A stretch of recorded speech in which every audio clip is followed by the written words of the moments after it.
Hi friends, please subscribe to Amravati Media and press the bell icon for more latest updates. Chandrababu, Pawan, Jagan వెతికేది ఆ ఒక్కదాని కోసమే. ఏపీలో ప్రతి ఎన్నికలోనూ ఒక బలమైన నినాదం ఉంటూ వచ్చింది. అలా వరుసగా 3 ఎన్నికలు ఇప్పటికి జరిగాయి. ఈ నినాదాలు శక్తివంతమైన సెంటిమెంట్గా మారి ఆయా పార్టీలకు రాజకీయ లబ్ధిని చేకూర్చాయి. 2014లో చూస్తే అప్పుడే తెలంగాణ నుంచి వేరుపడిపోయి రాజధాని కూడా లేని రాష్ట్రంగా ఏపీ ఉంది. తలలేని మొండెంతో ఉన్న ఏపీని తాము అభివృద్ధి చేస్తామని అటు చంద్రబాబు, ఇటు జనం ముందుకొచ్చారు. కేంద్రం సహకారంతో ఏపీలో అద్భుతమైన రాజధానిని నిర్మిస్తామని చంద్రబాబు ఇచ్చిన హామీని జనాలు నమ్మి ఓటు వేశారు. అలా టీడీపీ అధికారం చేపట్టింది. ఇక 2019లో జగన్ అయితే సంక్షేమ నినాదమే బలంగా జనంలో వినిపించారు. నవరత్నాలు అని ఆయన తీసుకొచ్చిన మినీ మేనిఫెస్టో అయితే జనంలో చర్చకు తావిచ్చింది.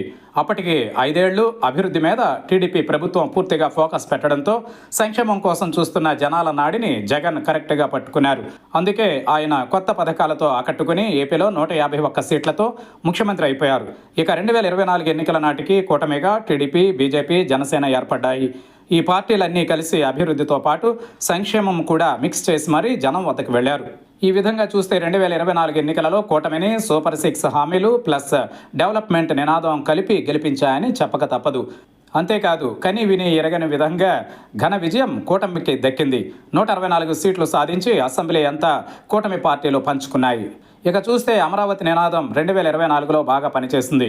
2029 నాటికి అమరావతి ఒక కొలిక్కి వస్తున్నందువల్ల ఆ నినాదం అంతగా అక్కరకు వచ్చే సీన్ కనిపించడం లేదు. హామీలు కూడా సూపర్ 6తో ఇచ్చినందువల్ల కొత్త హామీలు ఏంటన్నది కూటమి నేతలు చూడాల్సి ఉంటుందని అంటున్నారు. ఇదిలా ఉంటే విపక్షంలో ఉన్న వైసీపీకి కూడా పవర్ఫుల్ స్లోగన్స్ అవసరమని అంటున్నారు. మరో ఏడాదిలో జగన్ పాదయాత్ర పేరుతో జనంలోకి వెళ్లబోతున్నారు.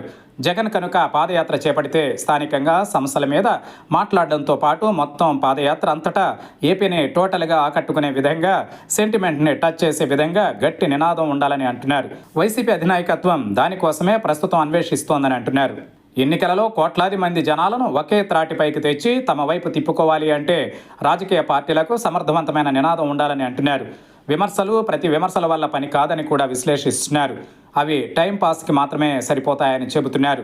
జనాలు కూడా సోషల్ మీడియా యుగంలో అన్నీ ఆలోచిస్తారని, పైగా జీ తరం కూడా ఎదురుగా నిలిచి ఉందని, ఈ క్రమంలో ఎన్నికలలో జనాల మనసు గెలుచుకోవాలంటే ప్రతి ఎన్నికకు ఒక పెను సవాలుగా మారుతోందని అంటున్నారు.